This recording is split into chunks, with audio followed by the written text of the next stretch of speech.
Hi, I'm Mikkel Weber, founder and auteur of House of Peregrine.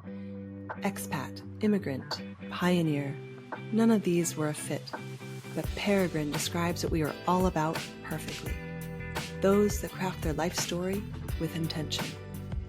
I've spent the last 6 years in awe of the life-changing connections and stories I have experienced while living abroad, and believe it is time for this adventure to be recognized, celebrated, and elevated to the life stage that it is. Through these interviews, I hope to connect those living internationally more deeply to both the place they are living and with themselves and those around them. We cover everything from international finances and meaning-making to global parenting and relationships to make your time abroad more intentional, edifying, and full of beauty. Find us at houseofperegrine.com, where you can find more ways to connect with the ethos of Peregrine. I hope you enjoy today's guest. Let's get started. Hello, everyone, and welcome back to the House of Peregrine podcast. I'm your host, Mikkel Weber, and today I'm speaking with Nina Aziz Justin, a resilience mentor, traction strategist, and TEDx speaker. Originally from Malaysia and now based in Amsterdam, Nina brings a unique mix of business insight and personal experience to the conversation. She's spent over 20 years helping companies grow across more than 40 countries and is the founder of several ventures herself. She also hosts her own podcast, Business Bites, where she shares practical advice for entrepreneurs. But Nina's work goes beyond strategy. As a mother navigating life with a daughter who has a rare neurological condition, she brings a deep, personal understanding of resilience, not just as a concept, but as a very real lived experience. In this episode, we talk about navigating change, building a business with sustainability in mind, and how personal experiences shape the way we show up professionally. It's a thoughtful, honest conversation about what it means to keep going and stay grounded through uncertainty. Thank you so much for joining me, Nina. Thank you for having me, Mikkel. Today, I want to start out. You have so many facets that you're sharing with the world, which is actually really rare, I have to say. People will say brave, but I want to say also rare, because as a professional woman, we are told to leave things at home, right? And so I love that you bring at least a lot more of the aspects of your story to the table so that we can learn and grow with you. But I want to start first by talking about professionally. Tell me what this means, attraction specialist, if you wouldn't mind. Basically, this is my focus in my work. I try my best to bring all aspects of business into one focus of alignment point, which is traction. And this is about running a business which is beyond purpose and beyond meaning. That means it's going to also reward you in financial terms because it is a business. Because what happens quite often is that we find ourselves focused on purpose and meaning, yet are not creating a business that is financially rewarding. And this is what I'm trying to do in my daily life when I work with entrepreneurs, is just to make sure that they are financially rewarded at the earliest point in their business journey so that they can keep growing as a person and as a business. Because as you know, 9 out of 10 businesses actually fail due to this. And we'll get into your personal story, but This is actually something that is very rarely talked about, I would say. And so I love that you have insight into this, because often we're told in startup land, like sacrifice, sleep on your couch, do all this stuff. And this is maybe possible when you're at university, you have all the time in the world to pursue something like this. But that's not true. Actually being paid and actually watching out for both. It's been called the double bottom line before, or watching out for both of those things, meaning and purpose and sustainability and your own personal financial. Those two things are hard.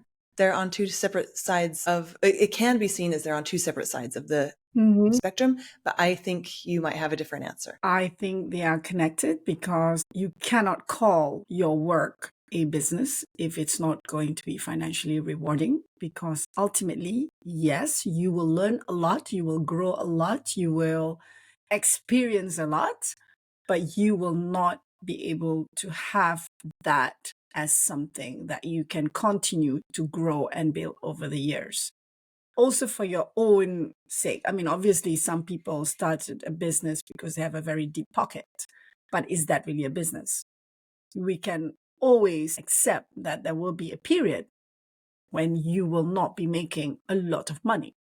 But if you are running a business and while you are still trying the different business models and you're still like prototyping, there could be, some leeways to not look at your business only as a money-making machine. But at some point, you have to start making money. And my work is basically to kind of like inject some form of reality into that journey and make sure that while we are pivoting and prototyping and trying different business models, we are still going to go for that financial reward as a North Star. Because if you just use your purpose and meaning and joy, which are all good, you will not be able to sustain that for much longer than, let's say, 3 years, unless you have deep pockets and you can throw money constantly into that equation. Even if you have an investor, that investor will ask you for some financial performance. So I think it's basically making sure that as an entrepreneur, everyone who goes into that game understands that the goal of the game is still financially related, and it's not just purpose, meaning, sustainability, impact, resonance, and all that beautiful stuff that we do every day too. But we have to do that because we can sustain ourselves financially, and with that in mind, we can do more and help. Yeah. Do you find yourself navigating a lot of shame to get people to that point? Or what would you say is the number one block for people in that owning or operating a business that's maybe passion-led or something that comes from themselves? When you use the word shame, when you say shame, is it because money is something that is seen as dirty or not good? Well, that's what I've experienced with particularly women and maybe some men that are purpose-led. Mm-hmm. That's been my number one impression, and something I've worked with in myself as well. But I don't know if you see it more widely or if it's just something that I'm seeing because it's part of my journey. Of course, it's not very, okay. It's also like, I'm also raised in an Asian culture where, speaking about money so openly is not considered classy or graceful. But I'm not talking about money in that way. I'm talking about money as an indicator of your performance here. It's not the only indicator of performance, but it is still an indicator of performance if you're running a business. If you decide to enter the game, let's say if you want to compete in a 100 meters race, you have to understand it is still a race and it is still the distance that you have to make. And that's the same with the business. If you want to be in business and you want to call your venture a business and not a non-profit organization, then you need to still be aware that is a very big indicator of your performance, of every single effort you put in there, every minute you spend, every dollar you spend. It has to be translatable into something that would generate more of that. Let's say if you put $1, it has to generate another dollar at minimum. You know? Yeah, and that's the game. So know the game you're playing. And I think that I've had this experience of being a woman founder of someone who's a founder, and then people assume I'm running a nonprofit and not a for-profit company, which has been a very interesting experience. Is that because you're a female founder, or is it because I don't know. What you're doing is something that is very close to your meaning, your purpose, and like something that's close to your heart? Is that an assumption, or is it something that you truly feel? Yeah, it's interesting because my partner, Doug, he has always had his own companies that he starts and then sells, and they're very close to his heart, and he'll say that, but no one ever asks him if they're a nonprofit. Mm. So it's been my experience that that's the difference. Maybe it's how we talk about it. Maybe it doesn't matter what it is, but it's just been a very interesting journey to have to answer that question more often than maybe he does. He works with software for children that is very close to his heart and his story, his own personal story. Mm-hmm. And so it always has made me curious, maybe a little bit angry, but now I just see it as an opportunity to explain more about my business. Yeah. And so when you work with a business or a founder, you're really going into showing them the game they're playing, finding ways to make the business more profitable, which is the game you're playing, to make money. That's part of the game you're playing. And then let them also hold their purpose. Do I have that right?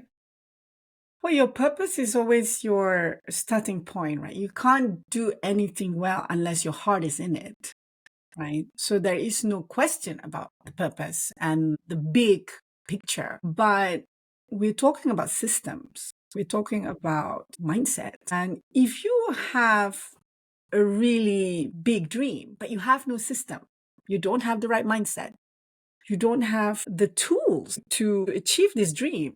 It's just a dream. And this is what is happening in quite a few companies where they are just living a dream, but that dream will not be sustainable, just like everything else, and I think going back to your initial question, do I feel shame? I say no, not at all. I think a lot of people are ashamed because they are hiding behind something else. That's not, they probably have fear, and that fear is enclosed in something that we think is shameful to talk about money. No, you fear to actually take on this journey 100%. That means I like this, but I don't know if I like it too much enough so that I can make a lot of money. I don't know. So you can choose it. Yeah. Yeah.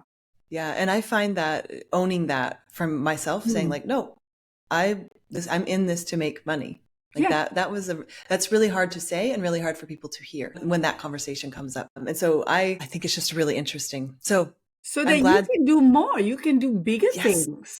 Yes. Yeah, I mean, if you are struggling to make ends meet for yourself and also to feel valued, to feel, hey, I'm growing here. I have numbers in my bank account to show that. And I can inject some of that into more, things for my business and more opportunities for other people to work for my organization and provide a bigger platform for many more Peregrines, then, I mean, makes no sense. Yeah, it makes no sense. Yeah. Also, there are organizations that are doing that, not for profit, right? I mean, but that's not you, right? Yes, exactly, exactly. And that's basically what I say. There are people doing this. That's just not what we're doing.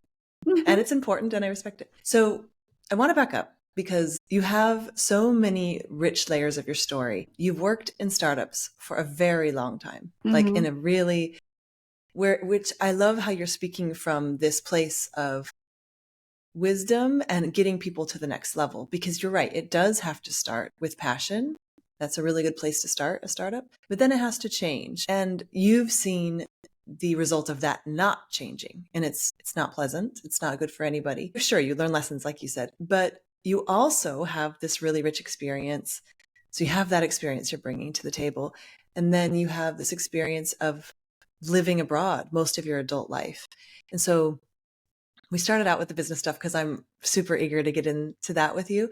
But if we can take a moment just to tell your story of growing up in Malaysia, ending up helping people in over 40 countries with our business, and then to where you are today.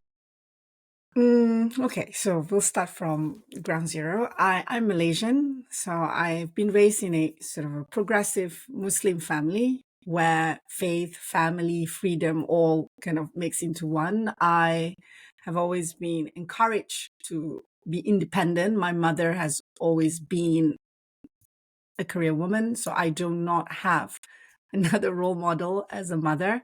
And that could be a good or a bad thing because my mom worked really hard. She could not imagine. And I think this is her own legacy issue because her mother did not work. And all her life, she was just like, I'm never going to stay home. I'm going to be a working woman and I will not quit my job for my children. This is not my thing. So I didn't have a mother who was like living at home, taking care of me or cooking and all that stuff. I didn't have that. So my role model was a working mom.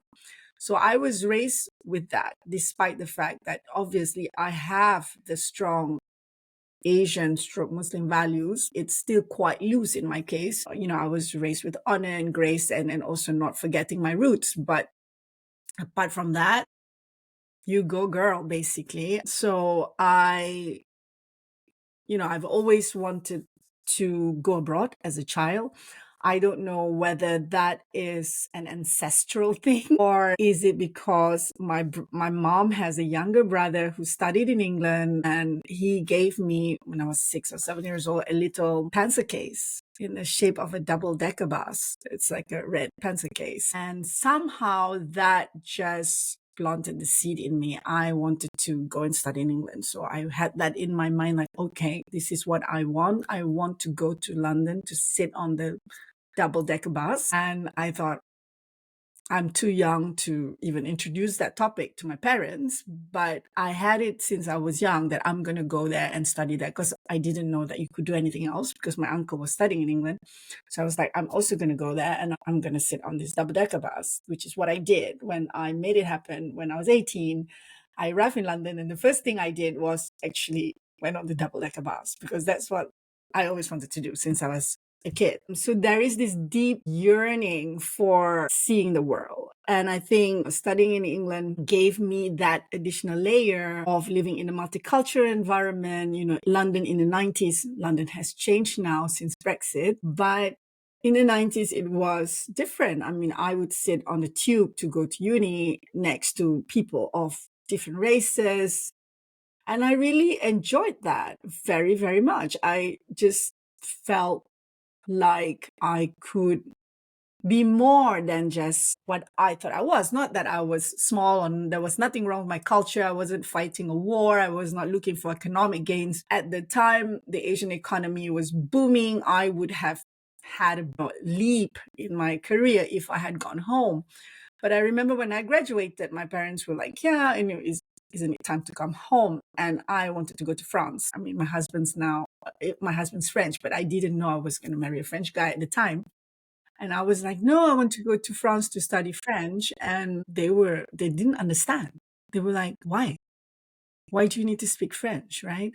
So actually, I just wanted to have another adventure, another exposure, another layer. And I came back to London, work in England, and then, the internet, the first 1.0 internet, so you can do the maths. I'm not young. I'm 100 years old to be exact. Started, and I joined a startup then. So my startup journey started in the 90s. So I'm like the OG of the startup world. And so that's like how it panned out for me. I did not plan to stay on this long, but every time there was a new opportunity and new ways of doing things, new ways of expanding and becoming, and I went with that, and not without any grief, of course, but yeah, that's just how my life has played out until today. And one of the other things I wanted to do when I was younger also was to see the world and to work in many countries. So when I started in the first startup in London, it was a it's a huge German media company that funded that startup. And when we grew, I was promoted to go and work at the head office in Germany. So from London, I was in France, back to London, and then went to Germany. And that gave me my dream again, which was to work internationally. And I was heading the news channel and the personalization technology licensing in 14 countries. So then I started my international career. So everything, you could say I was lucky, of course, but everything came from that yearning that I had to see the world and to believe that I can do this and that I will upset some people and I will upset my mom and nobody would understand my choices, but this is something that I wanted to do. So in a way, I live my dreams. Yeah, that's incredible. And that it started so young, 6 and 7 years old. Mm-hmm. That's an incredible feeling. And I do believe that we have this, at least partially innately, because I just remember when I was that young too, wanting to learn a language so desperately, wanting to live abroad. And no one else had this dream. It's just like, why? Why would you want to do that? Exactly. And so that's a beautiful story. Thank you so much for sharing. So then ultimately you met your partner, Justin, in France? No, we met each other in Hong Kong at a work conference, because I've worked internationally, and he also works internationally. So you kind of meet people who are just like you. And that's what makes it all exciting and addictive and part And of when this journey. Yeah. Yeah. When you say like you don't mean other Malaysians. You don't mean other, he does like you. When you say like you meet other people like you. What do you mean? I meet other Malaysians as well. Yeah, but not just sharing a cultural background. You know, yeah. Yeah, that's a good question, Mikhail. Because, who are people like me? I think it's like when you move, you transform, right? You transform. A mind that has been stretched could not go back to the state that it was. It's not possible. It's your mind. It's neuroplasticity. It's not possible. So with any move, you have to go through an identity crisis. So when you say people like you, who are they? I'm like, I don't know. That's like, we're talking about identity here. And identity is integral to this particular experience of people like you, like me, and many others who move from one place to the other. Your identity will be questioned. And then at some point, people say, like, who are you talking about? And you're like, so there's identity, there's growth, there's transformation. And yeah, people who probably have had similar experiences may not be the same, but people who already become someone, which is like this tapestry, this patchwork of lots of different places and people and cultures and values. And yeah, that's the identity. So yeah, I met my husband at a work conference in Hong Kong. He's French. At the time, he was living in New York. And we have this long distance relationship for a while. And now we are here. And, that's our life. That's our life story. And our kids are, neither here nor there. They're here. Yep. Yeah. Yep. And that you can't explain it. It's just time to go somewhere. It's time to be with someone. And that's living a different kind of life. It's an examined life or a passion led life so I just think it's very beautiful to hear these stories and hear other people reflect what other guests on this podcast have even said. So they've never met, but I've met them and they're saying the same thing, which is really beautiful. So I want to talk about your most recent. Thank you for that, by the way. Thank you for going into that with me. It's one of my great joys in life to be able to hear people define themselves. I can't define myself, Michaela. Yeah, no, but I mean, you have, and it's in a very, I think, reflecting back, it's about not being held back, living your dream, but not more than that, feeling into a new kind of dream and being willing to do that multiple times in your life. I allow myself to evolve. Yeah. Basically. Yeah. This is not something that I have thought through when I was younger, when I made my first start, like the adventure journey. And of course, when I moved to Germany, it was totally different experience than when I was in London, because then I had to embrace my identity again in a totally different way, because Germany is less multicultural, at least when I was there. And now it's changing also. And I wasn't in Berlin, because Berlin would have been a little bit similar to London. But where I was the only brown person in the city. But then I embraced that. And I didn't have any bad experience from that. Yeah, maybe that's why I'm still here and I'm not discouraged, despite these kind of diverse experiences. And and I think I allowed myself to evolve without really, being young, you don't really think too much. You just want to do things. But now when I look back on it, and I think that's the beauty of hindsight, it's like, okay, I allowed myself that. Yeah, I leave some space for wonder in my life. Yeah. And do you find that, so I want to ask this carefully because it brings up things, but like, were you a difficult child? I say this with love because I was a difficult child. I wasn't difficult in the sense like I was disobedient. Look, I'm Asian, right? I mean, I don't know how much you know about Asian upbringing. We are not supposed to be so openly rebellious. We have to respect, like, there is God, and then there's your parents, and then there's you. Okay, so there is a strata in your existence as an Asian child. My parents were, very progressive. So there's a lot of space for me in that time even. But I think I started becoming a little bit more difficult when I was in London. I think when my parents asked me, when are you coming back? I didn't like that question. Because I think I've outgrown my mold in a way. I mean, this sounds like I'm saying that the Malaysian mold is so small. It's not the case, but I've changed. I've become somebody else. And I couldn't really reconcile the two worlds. And I think for my parents, they probably thought, oh, I have become rebellious, or I'm confused, or I didn't know my identity, which could all be true too. And there could have been also some cultural frictions or misunderstanding in that process, because they had to understand me. They've never encountered a child like me. I'm also the firstborn. There's a lot of guilt on my side. I felt a lot of guilt, which I'm sure is familiar for many people who leave their families. Like you always have guilt, and you always have grief. Grief is part of that process, part of the journey, I would say, from time to time. And I went through all that.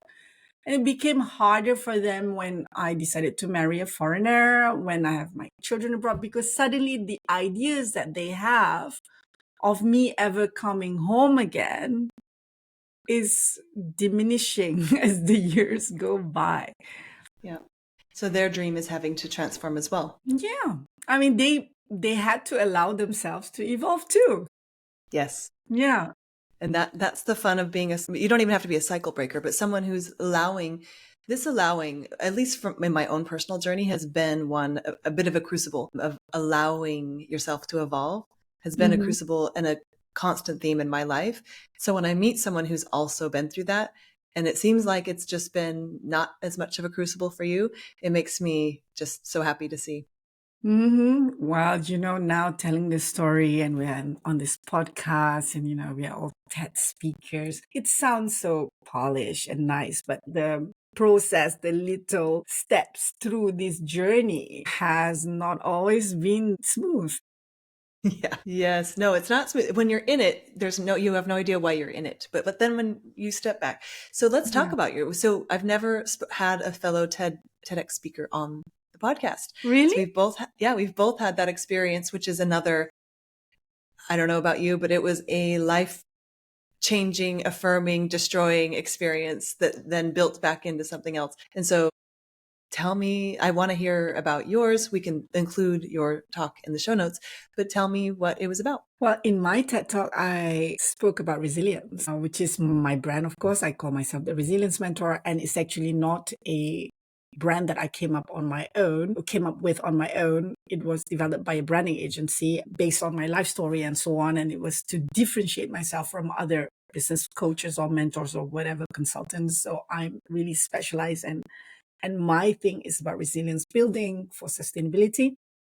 So my talk was actually called the resilience equation. So I spoke about resilience and the parallel between raising a special needs child and being a startup founder or having had the startup life, and there are several parallels. And it's a mathematical equation, which I hope could be applied by anyone facing any kind of struggle in their lives. Basically, it's time. Give yourself time, multiplied by beginner's mindset, or in my equation, I call it startup mindset. You are starting out. You don't know many things. You have to start from a place of no assumption and willingness to discover and allow yourself to go through that journey.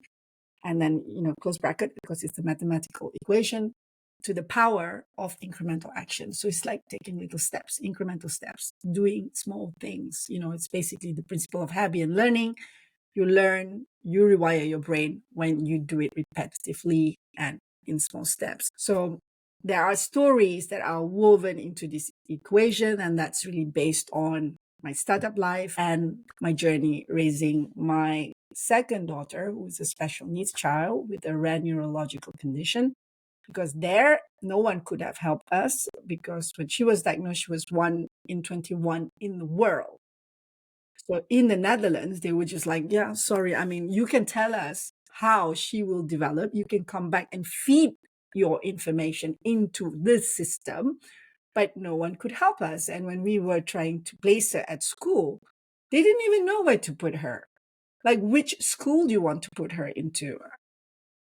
So that was a very difficult journey. And it remains that way, but I have to adopt a new mindset. So what I have had to do was to build the inner scaffolding, so to speak, to sustain a life that I thought we should all still have. That is like, I'm not giving up my job because, as I mentioned, I don't have this role model. And, and that's also how the resilience mentor, the business that I have today, was born. I only came about after Isabel's diagnostic and not before that. Before that, I was running my own startups.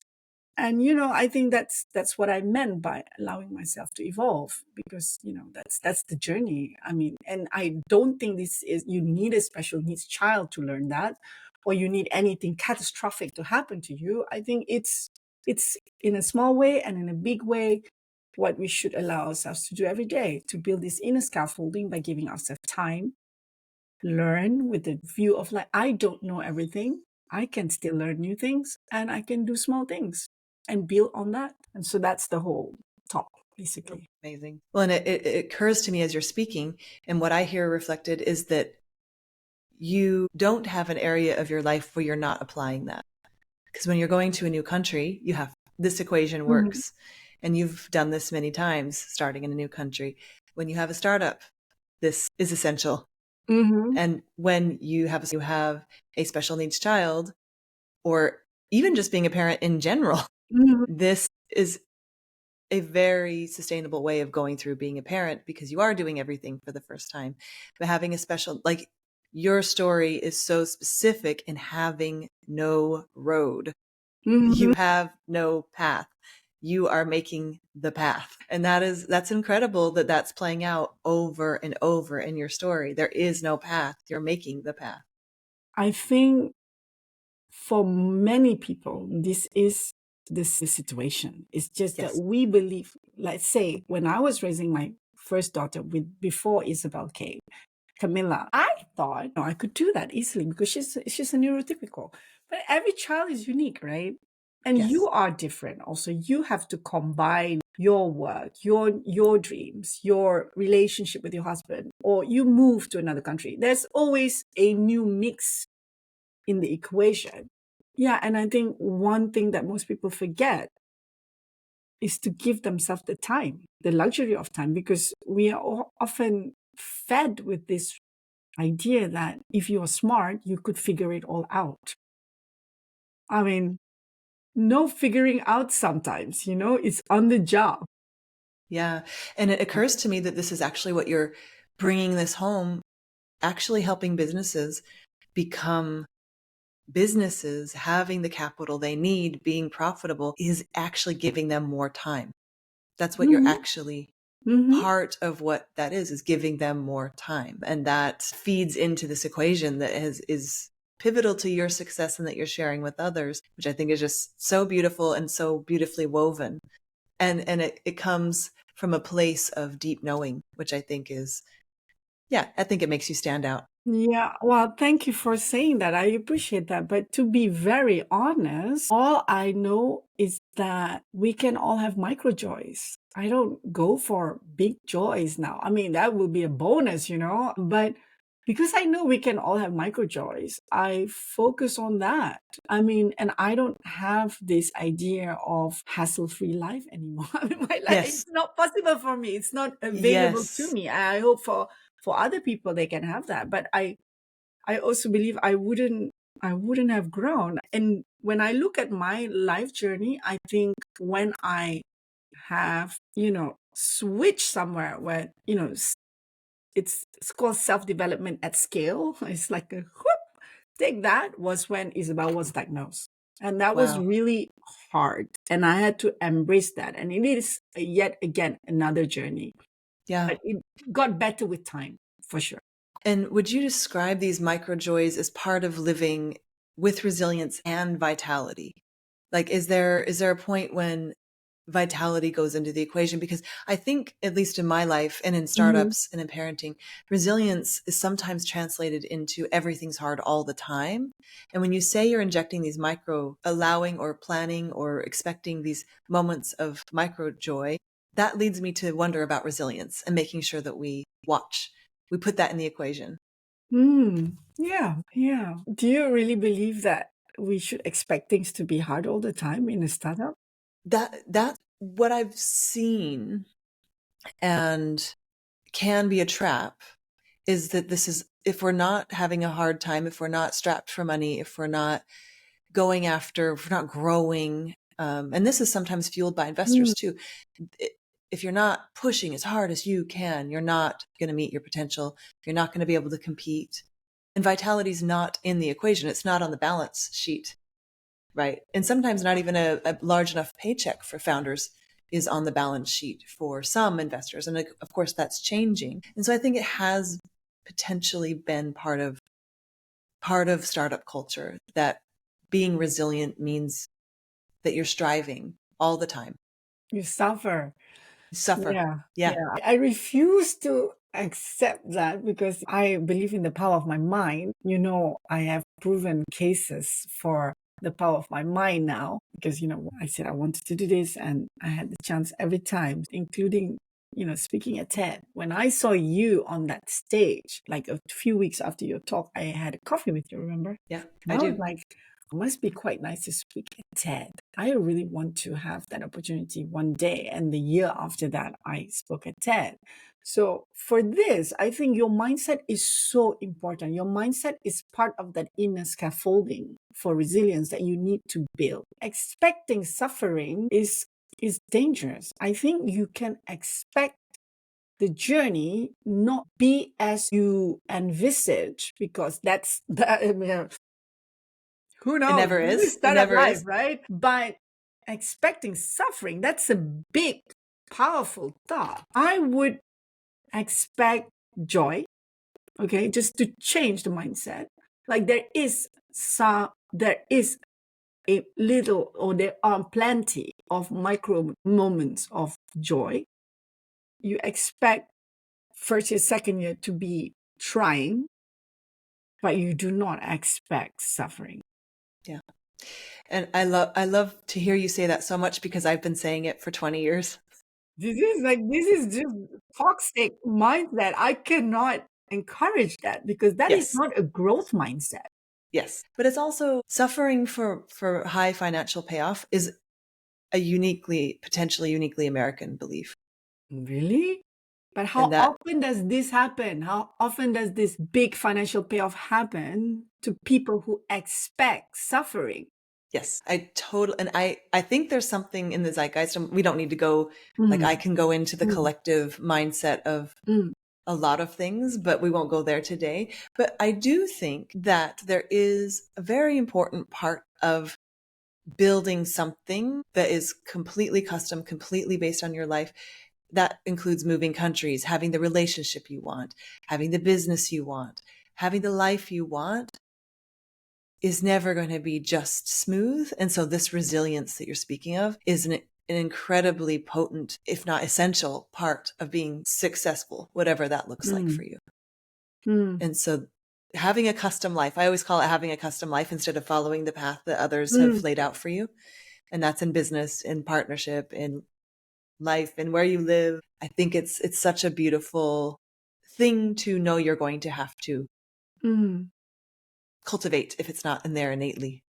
Custom life, I like that. And I think custom life comes from the recognition of the fact that life needs you to embrace change and to be flexible and to adapt, right? So you can customize it.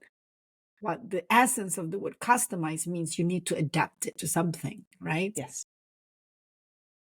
Adaptation can mean discomfort, friction, or whatever, but it's also time that will ease everything, right? In my opinion. But I do strongly suggest if someone expects to suffer so much to get a high paycheck, to get out of that lane. No, no, just get out of that lane because the paycheck will come because you have had to pivot several times. And that is customization. That's adapting. That's flexibility. And you will pivot so many times to get to that paycheck. Not you will suffer, I don't know, gazillion sufferings. I mean, I don't know. I mean, personally, I will not recommend that. No, I wouldn't either. But we do see, I mean, at least in my circles in the news, that most people who have had a lot of success have suffered in their personal life as a result. Life. Oh, you mean personal life, not just business life. Yeah, also. Oh, personal life, yes. You need a very strong partner in life for this kind of life. Yeah. And also, I think as an international, you have to have a strong partner. As a startup founder, you have to have a strong partner. As someone parenting a child with special needs or children at all. Mm-hmm. And you and Justin have done that. Do you want to tell me a little bit, anything about that? You guys are both kind of in the same. And I look up to that because my partner and I are both in the same, both in startups.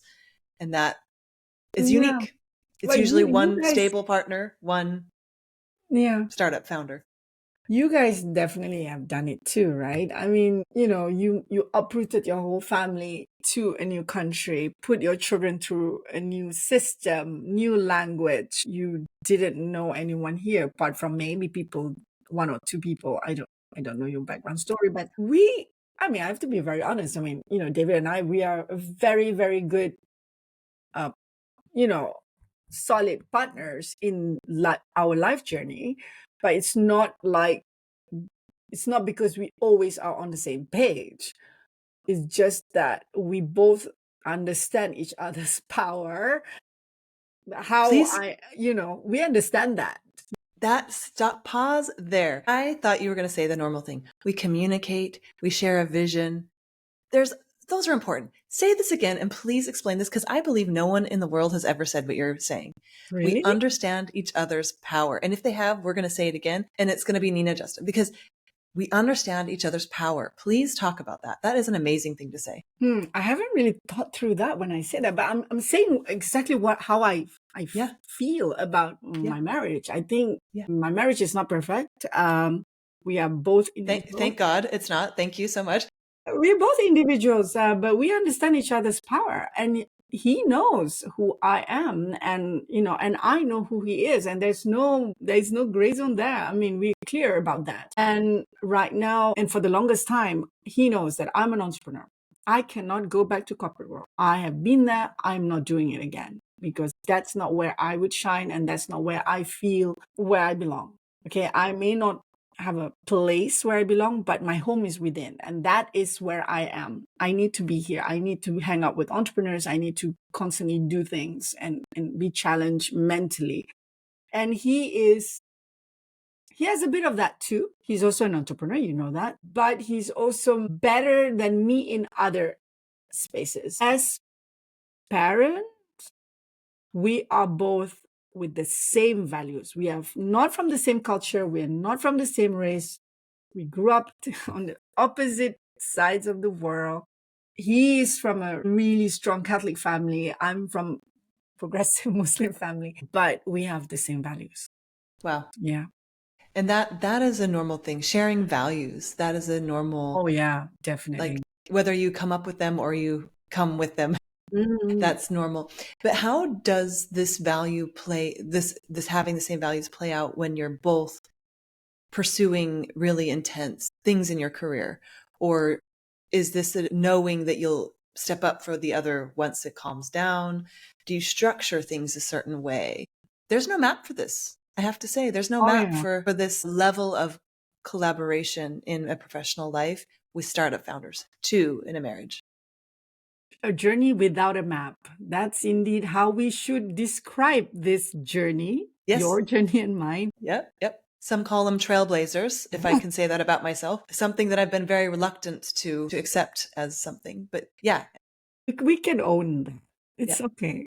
And I think when it comes to certain things, it's very clear always that the family comes first. So that family trumps everything else. Everything else is negotiable, of course. Define everything. more often I'm saying, hey, I'm carrying too much, you need to take some, but this is a sort of a husband and wife cliche scenario. What is negotiable? I think David is pretty laid back, actually. What matters to me, like I pay more attention to like creating beautiful moments, and he's a guy. I mean, he's like, okay, you do that. I mean, I don't care. But would you say that he values that in you and appreciates it? He likes it, yeah. Yes, He likes perfect. it, yeah. He likes it. So Yeah. he sees it, he appreciates it, he values it. That's important. Yes, he does. I think that has become his norm now. But if I'm tired and I say, oh, I'm not doing that, he's also okay with that. So it helps that he's actually quite laid back. So when it comes to work, we are both like, like I need to do my thing. And there's a lot of negotiation about like, are you going to pick up Isabel or am I, but we have created a system. So that's also something that I would encourage people who want to live this kind of lifestyle to think about. You need a system, not a routine. You need a system. So you need to have a system, and you need to ask early and ask clearly, not like ambiguity and, no, you need to ask early and ask clearly and create a system. And once you have established a system, sometimes you need to tweak it here and there, but the system will help you navigate this situation. And what is the difference? So a routine would look like, I know every day he picks up Isabel, this day, that's a routine. And what is a system? Describe your system, or what you would name your system if you had to name it.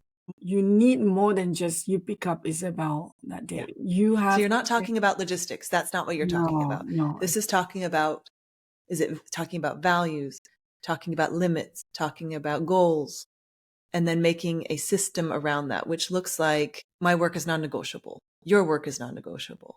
So we have that. Family comes first, though. Family comes first. Yeah. So those are the non-negotiables. So you come up with the non-negotiables. Family first. Our work is equal. Mm-hmm. Those are the non-negotiables, but everything else inside of that is negotiable. Is that how you'd say the system? Well, the system is always like, also, we are one. We are always going to be the other person's biggest advocate, biggest supporter. No question about that. Also, like, it's just like, to give an example, which is easier for other people to understand. It's like, not just you pick up Isabel. If something happens and you can't pick up Isabel, what is the backup? We don't, I mean, of course, there will be situations when we will be, like, taken by surprise and say that we don't have a backup for the situation. But for the routine, for the common situations, there should be a backup. You should know, because now, for example, he's traveling a lot. So I am the main, carer of Isabel because he's not often in the Netherlands. And I have two babysitters.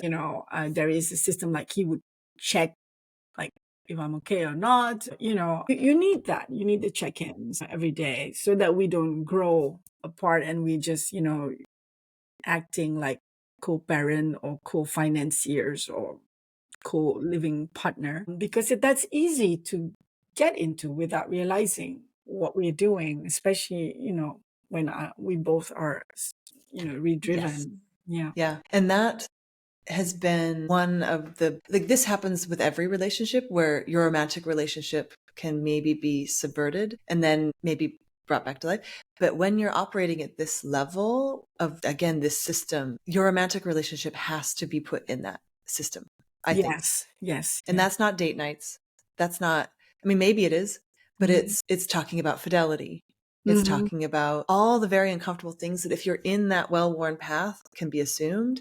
But when you're making a new system, you have to talk about and consider a lot more, I think. Yeah. Not always easy to navigate though, because there's certain topics that he doesn't really want to talk about, and it's like, oh, do we have to talk about that? And I'm like, yeah, because I need to feel safe, right?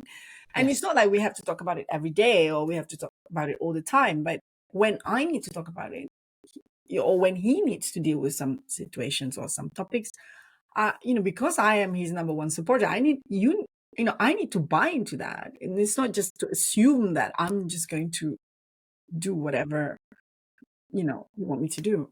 Yeah. In our system, I always say family comes first, but before that, lover status comes absolute first for us to Mm-hmm. still be married.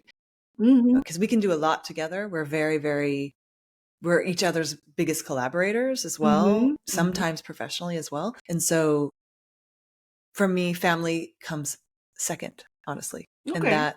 that is very important to our balance. And that's unique to us, not to any other. I wouldn't say I'd recommend that because Mm. it does sound like I'm saying our kids are second, which I'm not saying. No, I understand you. I understand you. That's a But good what I'm point. saying is for me, being a lover comes first for us to Mm-hmm. keep this arrangement the way it is. Mm-hmm. And then our family, then our businesses, then, I mean, the hierarchy then gets Mm-hmm. but for me, that was a very big moment when I realized that and brought that on board and accepted it because it felt very selfish, icky, Yeah. young, desperate. But I was like, no, this is how I gain energy as an entrepreneur and a creative, is having this as a goal. Yeah. And so, It's yeah, important that yeah. you ask for what you need. Yeah, I think that's cool. I mean, I also think it's an important point you raised because I remember when I had my first daughter, I said, I come first. And most people were like shocked, like, you now have a child. Why do you say that? But I'm like, but before she was born, it was me. And now I have two, and I still have allocated space where I come first. In this part, I come first, Exactly. and then them. Yeah. And I think with David and I, why I say family comes first is because I know. I said it to him. I'm never going to divorce. This is just how it is. So if you're not going to make family first, you're gonna have to suffer. So we're gonna work on the like keeping the family. That means within that we have to love each other. We have to have the system that Yeah. works for our family. We need to make whatever choice we make is for the family to stay intact. Yeah. And it's heavy when you put something else which is outside of you to be before you. But when I say family, it's not my kids, huh? It's the Yeah. system. It's the system that we Yeah. have.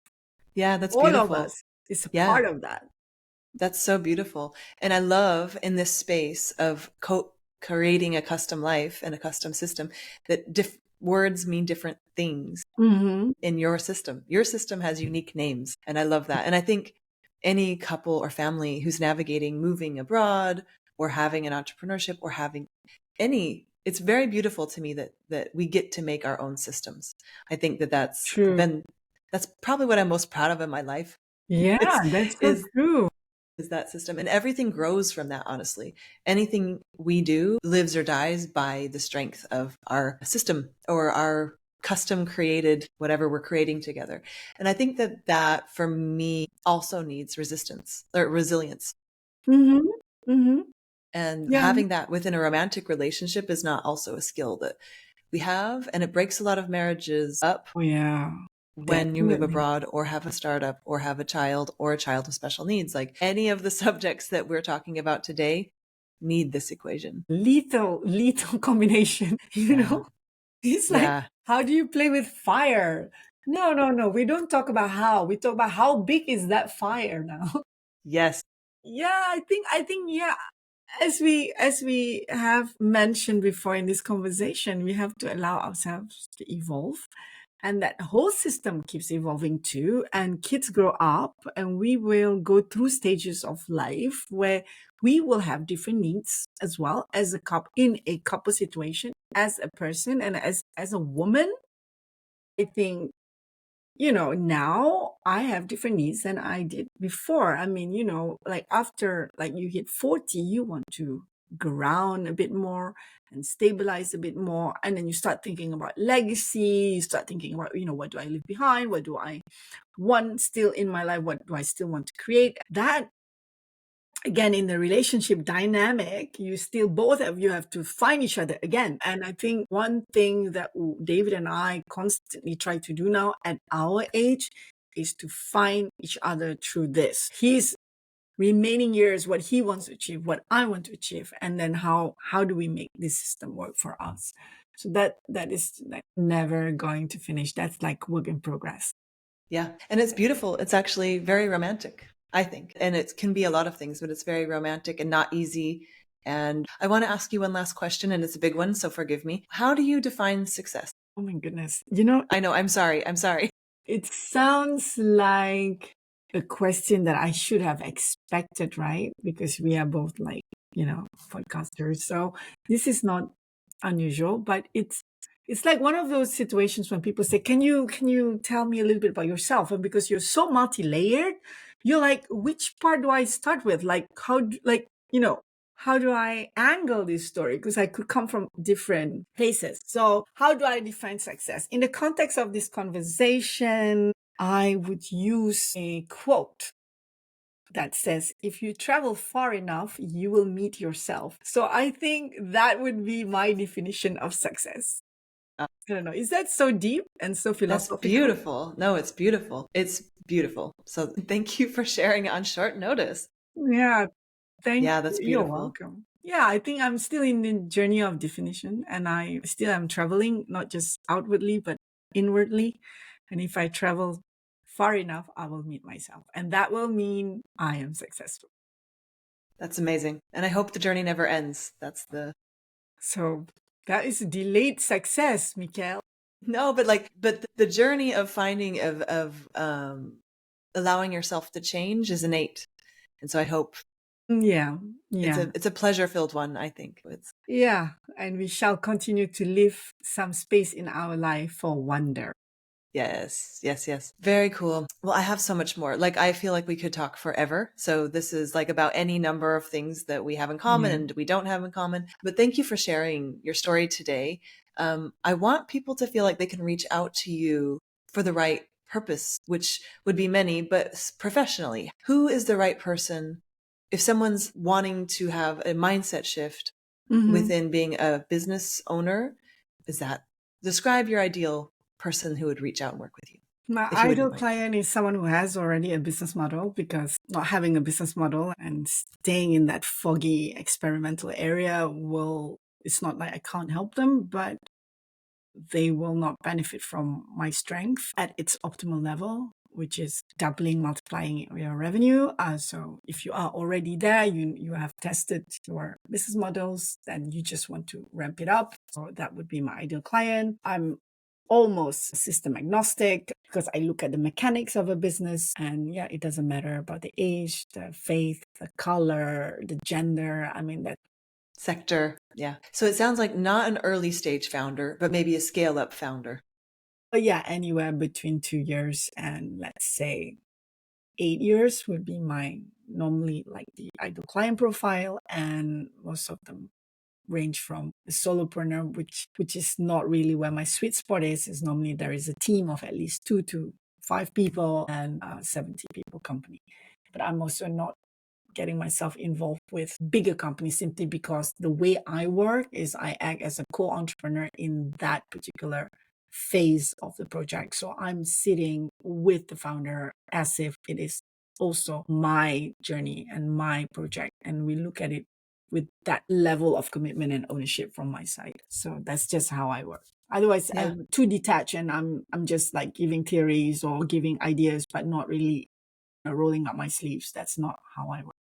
Yeah. So would you consider yourself a fractional member of the team for part of the journey?